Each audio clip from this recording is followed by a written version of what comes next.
Astrology and Religion Among the Greeks and Romans by Franz Cumont, 1912. Lecture 3. The Dissemination in the West. We have seen the pan-Babylonist mist, which obscured the historical horizon, vanish before the breath of criticism.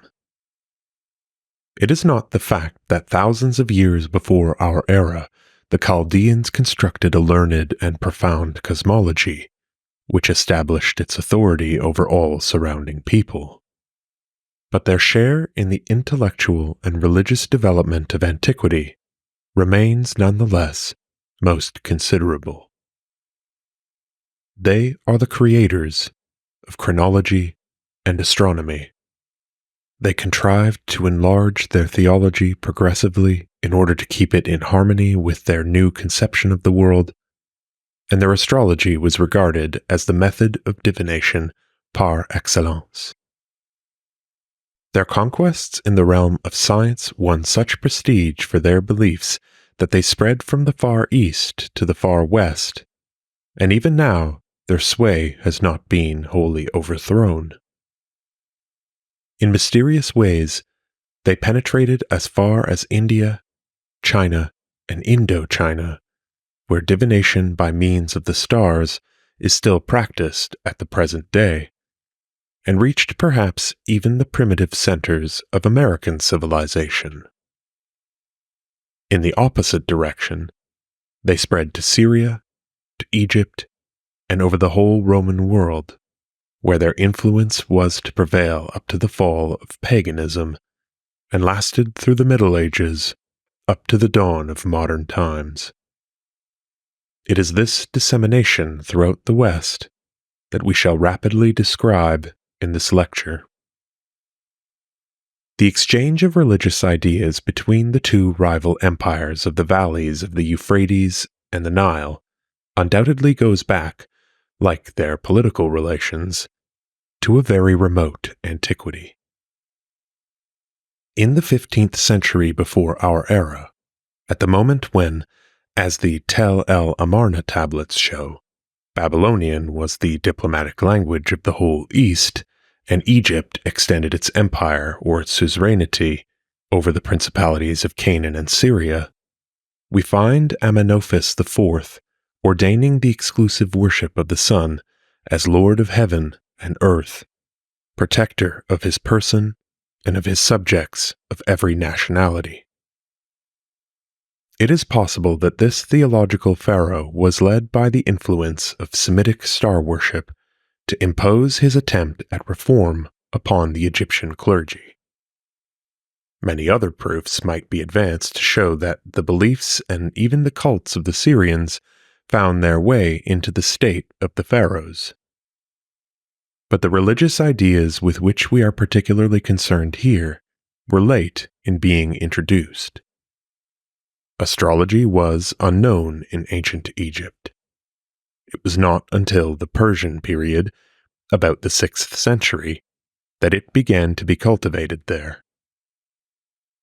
The ascendancy which it then acquired succeeded in breaking down the haughty reserve of the proudest and most exclusive people in the world, and a conservative clergy was compelled to admit to its ranks calculators of hours and makers of horoscopes, horologoi kai horoskopoi, devoted to the study of Chaldean science.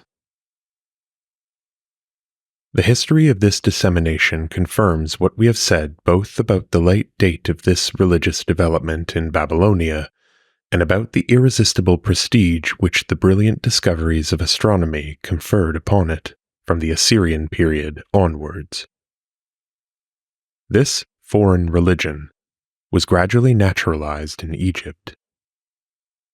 The huge zodiacs which decorated the walls of the temples show how sacerdotal teaching succeeded in grafting the learned doctrines of the Chaldeans on native beliefs and in giving them an original development.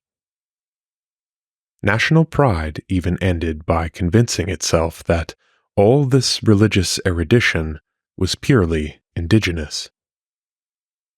About the year 150 BC, there were composed in Greek, undoubtedly at Alexandria, the mystic treatises attributed to the fabulous king Netshepso and his confidant, the priest Petasiris, which became, as it were, the sacred books of the growing faith in the power of the stars. These apocryphal works of a mythical antiquity were to acquire incredible authority in the Roman world. The god Thoth, Thoth, the Hermes Trismegistus of the Greeks, became in Egypt the revealer of the wisdom of the horoscopers, as of all other kinds of wisdom. But it was a difficult task to reconcile astrology with national beliefs, as Hermetism sought to do. For astrology was not only a method of divination. It implied, as we have said, a religious conception of the world, and it was inseparably combined with Greek philosophy. Thus, the Hermetic books comprise not merely treatises on learned superstition. It is a complete theology that the gods teach to the faithful in a series of what may be called apocalypses. This recondite literature, often contradictory, was apparently developed between 50 BC and 150 AD. It has a considerable importance in relation to the diffusion throughout the Roman Empire of certain doctrines of sidereal religion molded to suit Egyptian ideas. But it had only a secondary influence. It is not at Alexandria that this form of paganism was either produced or chiefly developed, but among the neighboring Semitic peoples. Syria, lying as it does nearer than Egypt to Babylon and Nineveh, was more vividly illumined by the radiance of those great centers of culture. The ascendancy of an erudite clergy who ruled there was extended at an early date over all surrounding countries, eastwards over Persia, northwards over Cappadocia. But nowhere was it so readily accepted as among the Syrians, who were united with the Oriental Semites by community of language and blood. The very names Syrioi, Syrian, and Assyrioi, Assyrians, are originally identical, and for a long time the Greeks made no distinction between them. The plains of Mesopotamia and Chaldeans, inhabited by kindred races, extended across frontiers which are not marked out by nature, and, despite all political vicissitudes, relations between the great temples situated east and west of the Euphrates continued without interruption. It is difficult to fix the date at which the influence of the Chaldeans began to be felt in Syria, but it is certainly not later than the period when the dominion of the Sargonides was extended as far as the Mediterranean, that is to say, the 8th century BC. And without admitting with the Pan-Babylonists that the stories of Genesis are merely astral myths, we may regard it as indisputable that before the exile, 597 BC, Israel received from Babylon, along with some astronomical knowledge, certain beliefs connected with star worship and astrology. We know that idolatry was repeatedly introduced into Zion. Thus King Manasseh caused the chariot of Shamash, the sun god, to be accepted there. He dared to set the queen of the heavens by the side of Yahweh. After the exile, spiritual relations were continuous between Judaism and the great religious metropolis which had subjugated it. As late as the 1st century BC, the author of the Book of Enoch, in his pretended revelations, is obviously inspired by Babylonian cosmology and legends. If Israel which repulsed all forms of polytheism with such inflexible determination, nevertheless yielded temporarily to the prestige of star worship. How much more effectively must this cult have established its sway over Semitic tribes which had remained pagan? Under its influence, they are seen to adopt new divinities. Bel of Babylon was worshipped all over northern Syria. The ancient divinities also were grouped anew. At Hierapolis, as at Heliopolis and Emesa, a new member was added to the original pair, Baal and Baalat, husband and wife, in order to form one of those triads of which Chaldean theology was fond.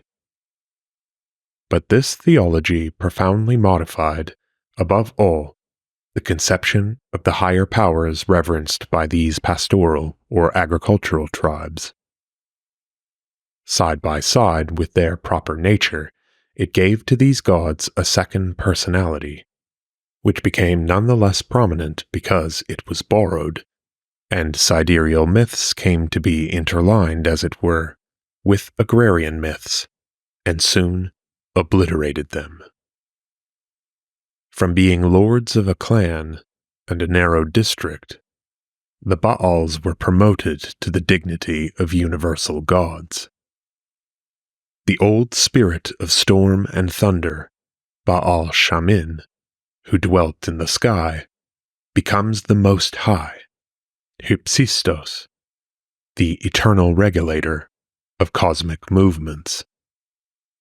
The naturalistic and primitive worship which these peoples paid to the sun, the moon, and certain stars such as Venus was systematized by a doctrine which constituted the sun, identified with the Baals, conceived as supreme gods, the almighty Lord of the world, thus paving the way in the East for the future transformation of Roman paganism. There can be no doubt that Babylonian doctrines exercised decisive influence on this gradual metamorphosis and this latest phase of Semitic religion.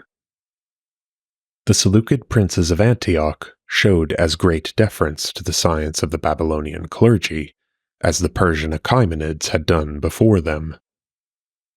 We find Seleucus Nicator consulting these official soothsayers about the propitious hour for founding Seleucia on the Tigris. And, if we may believe Diodorus, these diviners made to Alexander, Antigonus, and numerous other monarchs predictions which were fulfilled to the letter. Antiochus, king of Commagene, who died in 34 BC, built on a spur of Mount Taurus, commanding a distant view of the Euphrates Valley, a sepulchral monument on which, side by side with the images of his ancestral gods, he set the scheme of his nativity figured on a large bas-relief, because his life had realized all the promises of this horoscope. The cities of Syria often stamp on their coins certain signs of the zodiac to mark the fact that they stood under their patronage. If princes and cities thus acknowledged the authority of astrology, we may imagine what was the power of this scientific theology in the temples. We may say that in the Alexandrine age, it permeated the whole of Semitic paganism. But in the empire of the Seleucids, alongside this Chaldeism, if I may venture to use the term, Hellenism had established itself in a commanding position. Above the old native beliefs, the doctrines of Stoicism, in particular, exercised dominion over men's minds. It has often been observed that the masters of the Stoic school are for the most part Orientals. Zeno himself was born at Kition, in the island of Cyprus. Among his successors, Chrysippus and others belonged to Tarsus, in Cilicia. Diogenes of Babylon, Posidonius of Apamea, Antipater of Tyre, to mention only the leading representatives of these doctrines, were all Syrians. In a certain sense, it may be said that Stoicism was a Semitic philosophy. Given the fact that it was always the first care of this school to reconcile itself with established cults, it is a priori certain that Oriental star worship did not remain foreign to its system. Had we a more precise knowledge of Asiatic civilization during the Hellenistic period, we should be able to estimate more exactly what Zeno and, above all, his disciples owed to Chaldean theology, and what it owed to them. We have already touched upon this point. As it is, we cannot follow the development of this movement of ideas, which was definitively to introduce astrology together with star worship into the philosophy of the Stoa. The thinker who is almost the sole representative we have of these syncretic tendencies, despite the fact that they must certainly have shown themselves long before him and abundantly around him, is Posidonius of Apamea. Of the man himself, we know almost nothing. Born at Apamea in the valley of the Orontes about 135 BC, after long travels in pursuit of his studies, which took him as far as Gades, Cadiz, he settled in the island of Rhodes, whither his teaching attracted large numbers of Greeks and Romans, and he died at the age of 84 after an active career which filled the whole of the first half of the 1st century.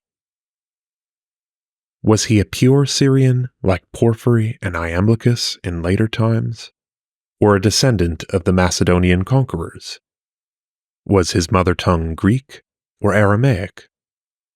We should like to know, but we are in total ignorance about the surroundings amid which this great man grew up.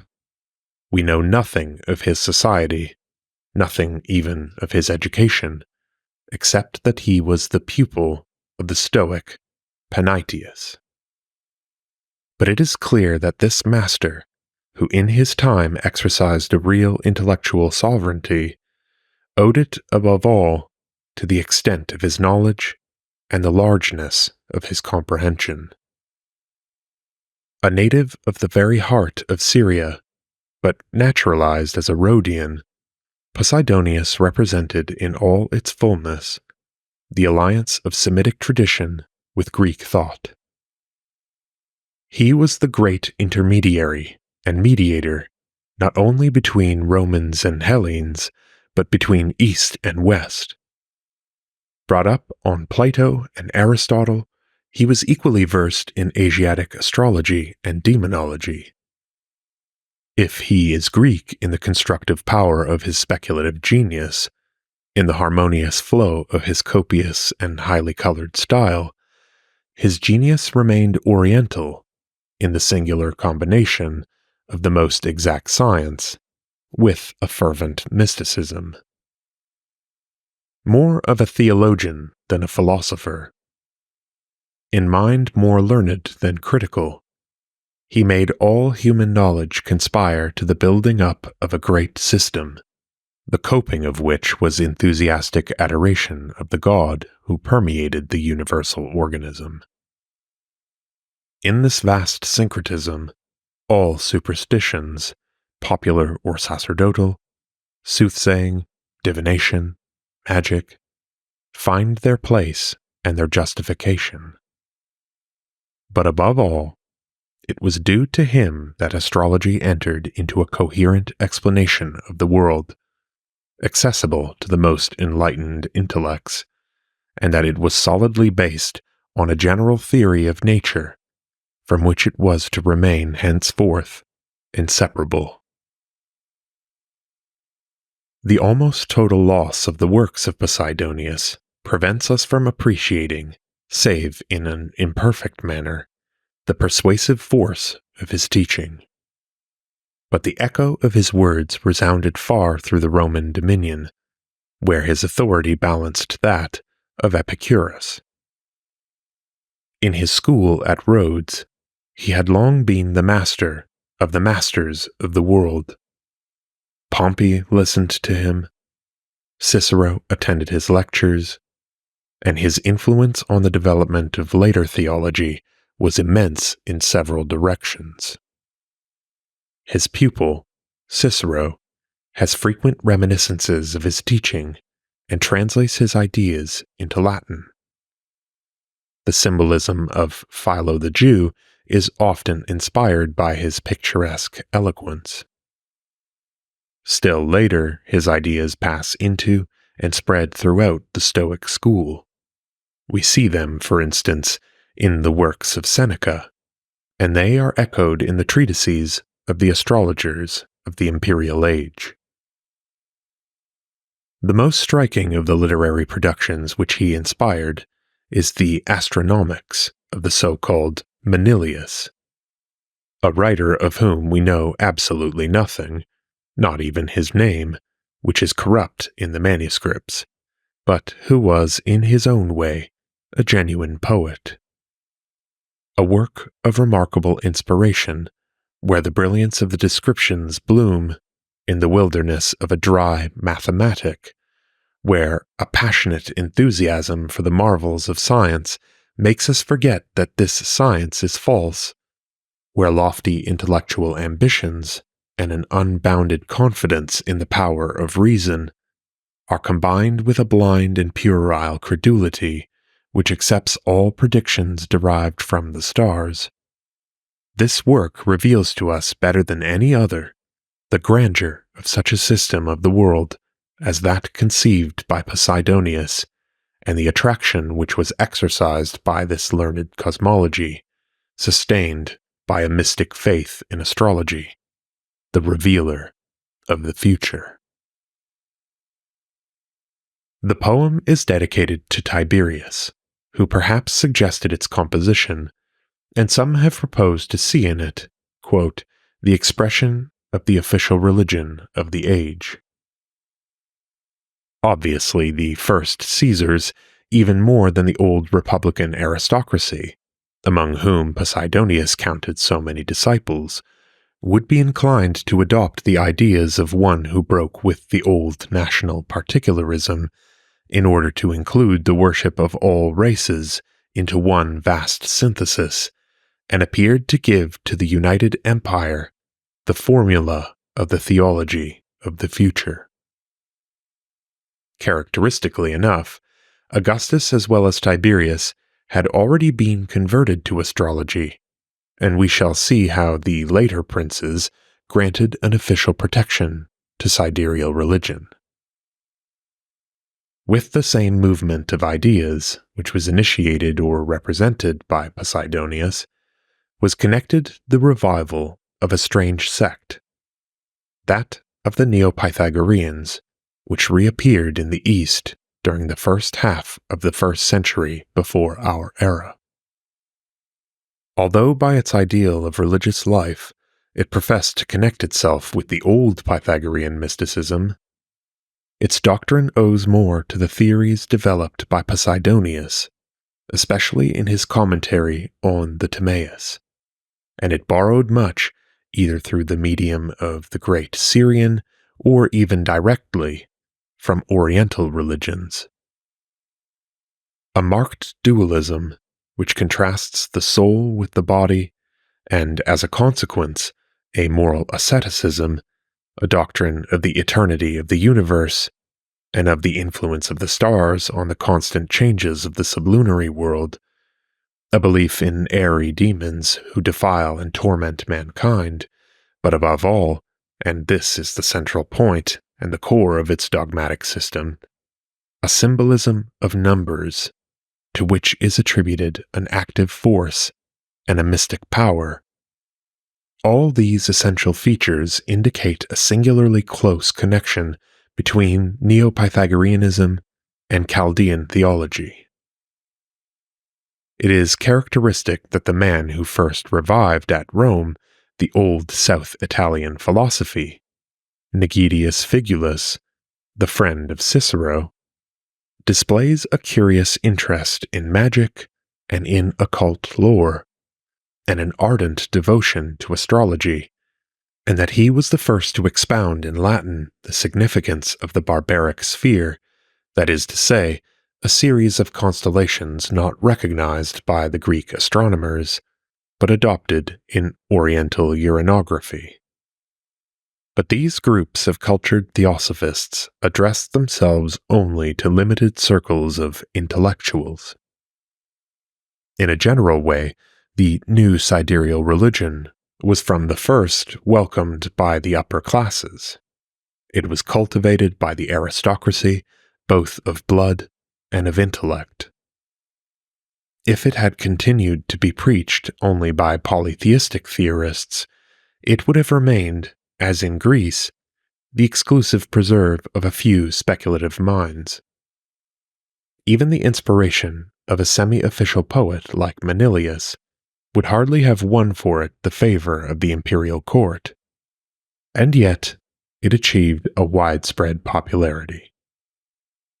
Its influence over the masses it did not owe to a literary diffusion, whatever may have been the success of certain romances which were inspired by it, such as the Life of Apollonius by Philostratus, and still more, the Ethiopics of Heliodorus.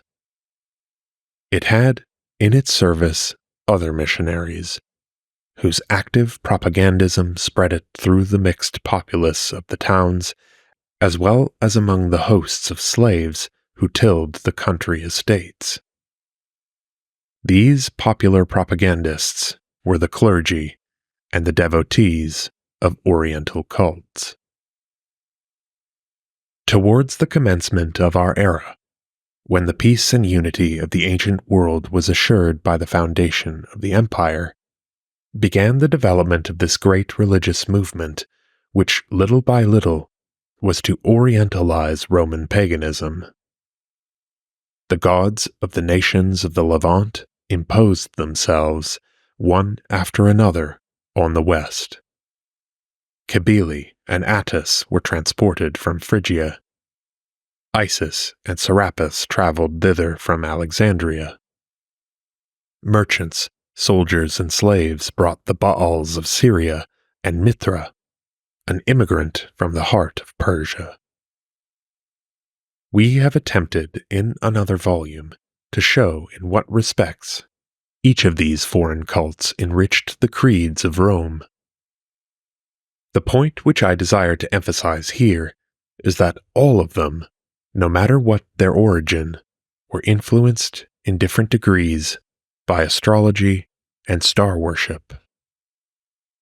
These doctrines, as we have seen, grew up among the temples of Syria and Egypt and transformed the theology of these countries more and more. Originally, the mysteries of Isis and Serapis, established under the first Ptolemy, allowed them only a limited place, but in the time of Nero, his teacher, Chiron, a priest of Alexandria and a Stoic philosopher, rediscovered in the religion of Egypt the worship of the powers of nature, and, in particular, of the stars, and found again in prayer a means of rescuing men from the fatality which the influence of the heavenly bodies imposed upon them. Even in Asia Minor, where the sidereal cult is adventitious and recent, a member of a considerable family of Phrygian prelates is found celebrating in verse the sidereal divination which enabled him to publish far and wide infallible predictions. Attis, the Anatolian deity of vegetation, ended by becoming a solar god, just like Serapis, the Baals, and Mithra. In very early times, even in Mesopotamia, star worship was imposed upon Persian Mazdaism, which was still a collection of traditions and rites rather than a body of doctrines, and a set of abstruse dogmas came to be superimposed on the naturalistic myths of the Iranians. The mysteries of Mithra imported into Europe this composite theology, offspring of the intercourse between Magi and Chaldeans, and the signs of the zodiac, the symbols of the planets, the emblems of the elements, appear time after time on the bas-reliefs, mosaics, and paintings of their subterranean temples. We find one of the members of their clergy proclaimed in his epitaph at Milan, Studiosus Astrologiae. The priests of the Persian god and those of the so-called Jupiters of Syria contributed largely to the triumph of this pseudoscience, which towards the age of the Severii acquired an almost undisputed supremacy, even in the Latin world. Here it no longer presents itself as a learned theory taught by mathematicians, but as a sacred doctrine revealed to the adepts of exotic cults, which have all assumed the form of mysteries. The doctrine which is thus communicated to the initiated in the dim light of temples undoubtedly remained more sacerdotal than, for instance, the Tetrabiblos of Ptolemy, a dry, didactic treatise which could never have fostered any devotion. Here more room was left for mythology, mysticism, ethics, and superstition. This theology, however, had not escaped the prevailing ascendancy of Greek philosophy, any more than had the ideas of the most learned casters of nativities. This is a fact which research has succeeded in proving.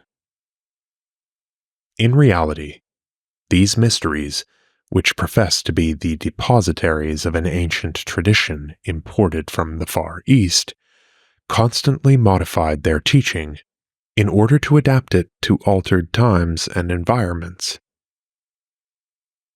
And if the wisdom which they revealed was always regarded as divine, it nevertheless varied remarkably in the course of ages, and admitted ideas entirely foreign to its original content.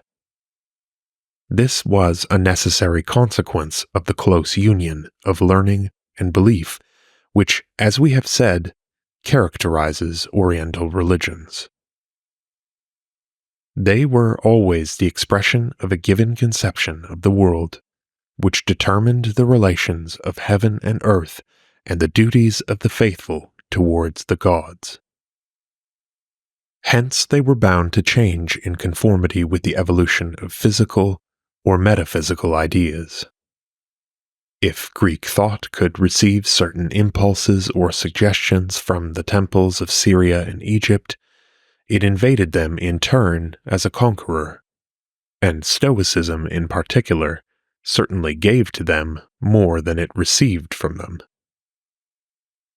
The great intellectual movement of which Posidonius was not so much the initiator as the most illustrious representative, undoubtedly combined devotion and philosophy, but it also introduced philosophy into devotion. The learned and mystic system of doctrine, which Manilius and others preached under Tiberius, imposed itself on all Western paganism in the course of the following centuries, and we may say, making allowance for certain modifications, that this half-scientific, half-religious system, which was established in the Alexandrian period, continued to be the theology of the mysteries up to the time of their disappearance, even after the advent of Neoplatonism. As a characteristic production of this medley of ideas may be quoted those Chaldean oracles, whose origin is still a mystery, but which appear to have been compiled in the 2nd century of our era. In these works of fantastic mysticism, in which the whole Neoplatonic school saw the revelation of supreme wisdom, ancient beliefs of Semitic star worship are combined with Hellenic theories. They are to Babylon what the Hermetic literature is to Egypt. Thus the triumph of Oriental religions was simultaneously the triumph of astral religion, but To secure recognition by all pagan peoples, it needed an official sanction. The influence which it had acquired among the populace was finally assured when the emperors lent it an interested support. That apotheosis by which from the beginning of the principate deceased princes were raised to the stars is inspired both in form and spirit by Asiatic doctrines. We have seen that already Augustus, and especially Tiberius, allowed themselves to be converted to the ideas of the disciples of Posidonius. But they remained hostile to the popular forms of foreign worships, at least in their capital. Their ideal, which was entirely political, is the restoration of the old Roman faith and respect for the purely practical cult of the city. But in proportion as Caesarism became more and more transformed into absolute monarchy, it tended more and more to lean for support on the Oriental clergy. These priests, loyal to the traditions of the Achaemenids and the pharaohs, preached doctrines which tended to elevate sovereigns above mankind, and they supplied the emperors with a dogmatic justification of their despotism. For the old principle of the sovereignty of the people, the original form of Caesarism, was substituted a reasoned belief in supernatural influences. The emperor is the image of the sun on earth, like him invincible and eternal, invictus et aeternus, as his official title declares.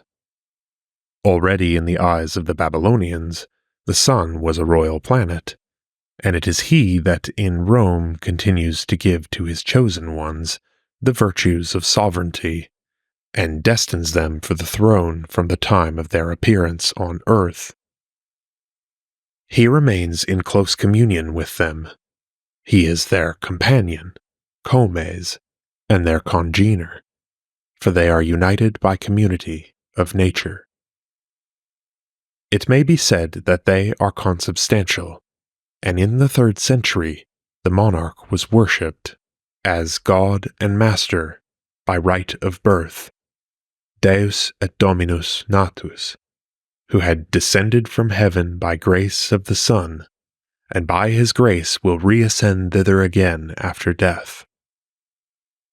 The idea that the monarch's soul, at the moment when destiny caused it to descend to this world, received from the star of the day its sovereign power, led to the influence that he participated in the might of this divinity, and was its representative on earth.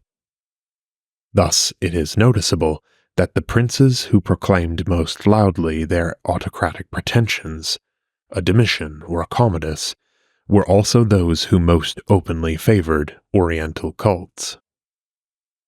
These cults attained the zenith of their power when the advent of the Severii brought them the support of a half-Syrian court. For nearly half a century, from AD 193 to 235, the empire was governed by a family of Emesa, an ancient sacerdotal state, where, on the edge of the Syrian desert, rose the splendid temple of Elagabalus.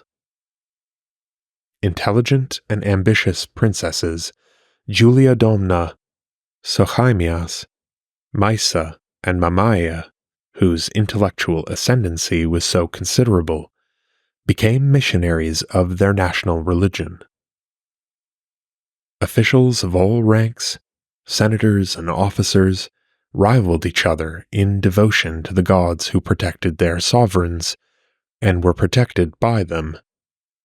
You all know the bold proclamation of AD 218, which set upon the throne a boy of 14 years, priest of Elagabalus, whose name he bore.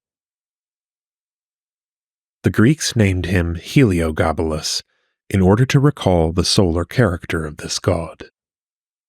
To this barbarous divinity, hitherto rather obscure, he sought to give the primacy over all the others. Ancient authors relate with indignation how this crowned priest desired to elevate the black stone of his god, a rude idol brought from Emesa, to the rank of sovereign divinity of the empire, subordinating the entire pantheon of antiquity to Sol Invictus Elagabal, as he is termed in inscriptions. The attempt of Heliogabalus to establish in heaven a kind of solar monotheism corresponding to the monarchy that ruled on earth was doubtless too violent, tactless, and premature. It miscarried and provoked the assassination of its author. But it corresponded to the aspirations of the day, and it was renewed half a century later, this time with complete success. In 274, Aurelian was inspired with the same idea when he created a new cult of the invincible sun. Worshipped in a splendid temple, served by pontiffs who were raised to the level of the ancient pontiffs of Rome, celebrated every 4th year by magnificent games, Sol Invictus was definitively promoted to the highest rank in the divine hierarchy and became the official protector of the sovereigns and of the empire. The country in which Aurelian discovered the model which he sought to reproduce was Syria, where he had won a decisive victory over the famous Queen Zenobia. He placed in his new sanctuary the images of Bel and Helios, which he captured at Palmyra. In establishing this new state cult, Aurelian in reality proclaimed the dethronement of the old Roman idolatry and the accession of Semitic sun worship. With Constantius Chlorus, 305 AD, there ascended the throne a solar dynasty which connected itself with Claudius II. Gothicus, a votary of the worship of Apollo, professed to have Sol Invictus as its special protector and ancestor. Even the Christian emperors Constantine and Constantius did not altogether forget the pretensions which they could derive from so illustrious a descent, and the last pagan who occupied the throne of the Caesars, Julian the Apostate, has left us a discourse in which, in the style of a subtle theologian and a fervent devotee, he justifies the adoration of the king star, of whom he considered himself the spiritual son and heaven-sent champion. If, in conclusion, we survey at a glance the whole course of the expansion which we have tried to describe, we shall be struck with the power of this sidereal theology, founded on ancient beliefs of Chaldean astrologers, transformed in the Hellenistic age under the twofold influence of astronomic discoveries and Stoic thought, and promoted, after becoming a pantheistic sun worship, to the rank of official religion of the Roman Empire. Preached on the one hand by men of letters and by men of science in centers of culture, diffused on the other hand among the bulk of the people by the servitors of Semitic, Persian, or Egyptian gods, it is finally patronized by the emperors who find in it at once a form of worship suitable for all their subjects and a justification of their autocratic pretensions. In this way, the astrological conception of life and of the world permeated the whole of society, and in particular produced a revolution in the beliefs of the Latin world. Despite all the speculations of metaphysicians, the masses had remained, on the whole, true to the old idolatry of the Republican period.